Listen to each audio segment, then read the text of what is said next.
another LeetCode problem today, and in this video we will be going to solve maximum ascending subarray sum. So इसमें question क्या बोल रहा है कि तुम्हें एक इंटीजर एरे दे रखा होगा nums और तुम्हें रिटर्न करनी है maximum possible sum of ascending subarray in sum. तो ये मैक्सिमम पॉसिबल समझ लेते हैं क्या होता है. ठीक है, तो ये हर एक एलिमेंट का सम बोल रहा है जो कि एक असेंडिंग लाइन में हो, उनका मैक्सिमम सम जो है कितना पॉसिबल है. सो कुछ टेस्ट केसेस देख लेते हैं. असेंडिंग ऑर्डर की डेफिनेशन दे रखी है कि nums i should be less than nums i plus one, equals to भी नहीं होने चाहिए. It should be strictly lesser than the greater next element. So यहाँ पे देखते हैं, यहाँ पे दे रखा है तुम्हारा 10 20 30 5 10 50. तो एक इंक्रीजिंग ये है, एक इंक्रीजिंग ये है. ठीक है, ये अलग अलग यहाँ पे 30 और 5 इंक्रीजिंग, ये यहाँ पे ब्रेक हो जा रहा है एक सब एरे.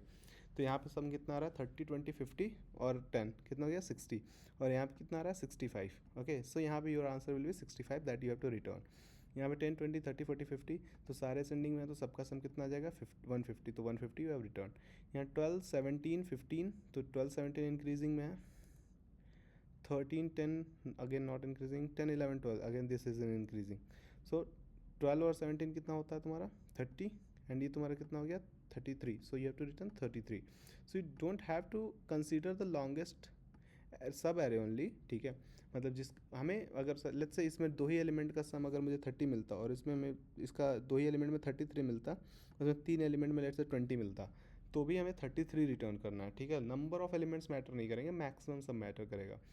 और कंस्ट्रेंट क्या दे रखी है कि नम्स लेंथ की वैल्यू तुम्हारी 1 से 100 तक है, एंड नम्स आई 1 से 100 तक है. एक चीज़ क्या पता चल रही है, नम्स आई की वैल्यू 1 से 100 तक है, मतलब कि सारे पॉजिटिव इंटीजर्स हैं. एंड सेकंड थिंग इज़, अगर सारे पॉजिटिव इंटीजर्स हैं तो अगर ये आपस में बढ़ते जाते हैं तो ऐसा नहीं है कि समेशन माइनस होते रहेगा. लेट्स से अगर यहाँ पे -3 -1 -2 दे रखा होता तो उस केस में तुम डायरेक्टली सम अप करते नहीं जाते, क्योंकि ये तो असेंडिंग तो बन रहा है बट उसमें मैक्सिमम पॉसिबल जीरो है, तुम कुछ भी मत रिटर्न करो, जीरो कर दो.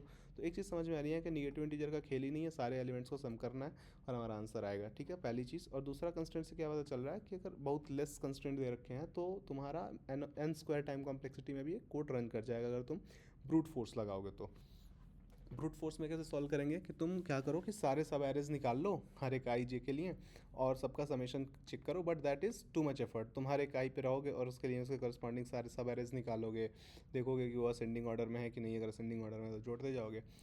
How we can optimize that approach is कि सिंगल इटरेशन में जाओ और तुम्हें पता चल रहा है यार, तुम सिंगल इटरेशन में यहाँ से जब क्वेश्चन पढ़ रहे थे 10 20 30, जैसे ही तुम्हें 5 मिला तुम्हें पता चला है यहाँ से अब ब्रेक होगा, तो यहाँ तक का समेशन स्टोर कर लो.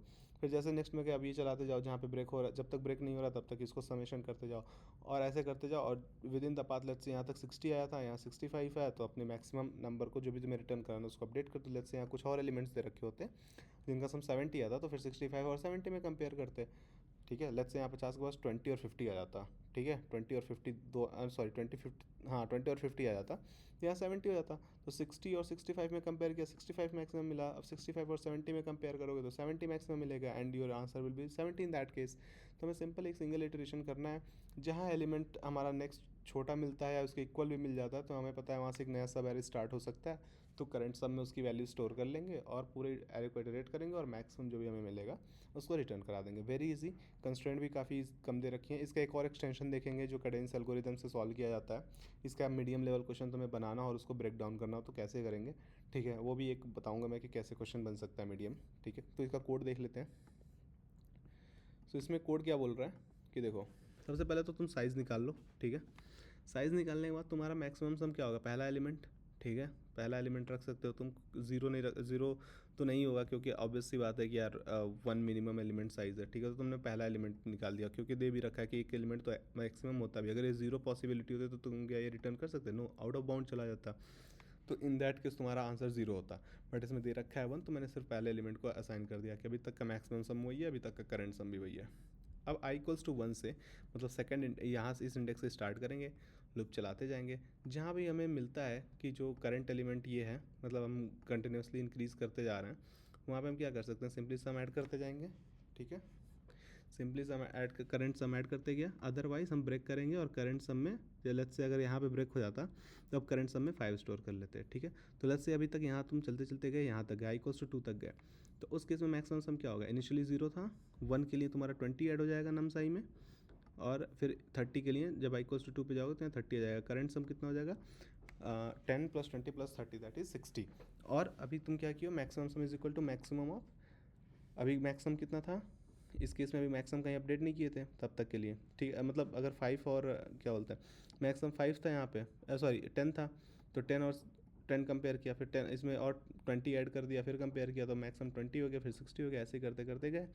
अब जैसे तुम्हारा एरे ब्रेक हुआ है यहाँ पे, लेट्स से अब जब तुम थर्ड एलिमेंट यहाँ पे पहुँचे तो उसका तुम्हें पता चला कि ओह ये तो इसके पहले वाले से कम है, पहले वाले से कम है, हाँ इस कंडीशन का एल्स कंडीशन में पहुँच गए, ठीक है। तो करंट सम को तुमने 5 असाइन कर दिया, और फिर अब तुम करंट सम ऐड करते जाओगे, लाइक अब इससे अगेन ये सब चलते जाएगा कि 5 + 10 + 50, और करंट सम तो उस केस में तुम्हारा निकल के आएगा 65, और तुम फिर यहाँ पे अपडेट करते जा रहे हो, मैक्सिमम सम इक्वल्स टू पहले 60 आया तब 65 आया, तो वही रिटर्न कर देना। एक ऐसे और रहती तो एरे का लूप और चलते रहता, तुम्हारा आंसर यहाँ से रिटर्न हो जाता है, ठीक है।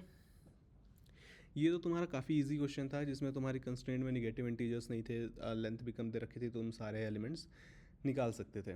बट इसी का और एक्सटेंशन अच्छा क्वेश्चन बनता है मैक्सिमम सवारे क्वेश्चन का, जो कैडेंस एल्गोरिदम पे बेस्ड है। तो तुम ये क्वेश्चन खुद से प्रैक्टिस करना, ठीक है, और कमेंट में बताना अगर तुमसे सॉल्व नहीं हो रहा तो मैं उसके लिए एक सेपरेट वीडियो बना दूंगा।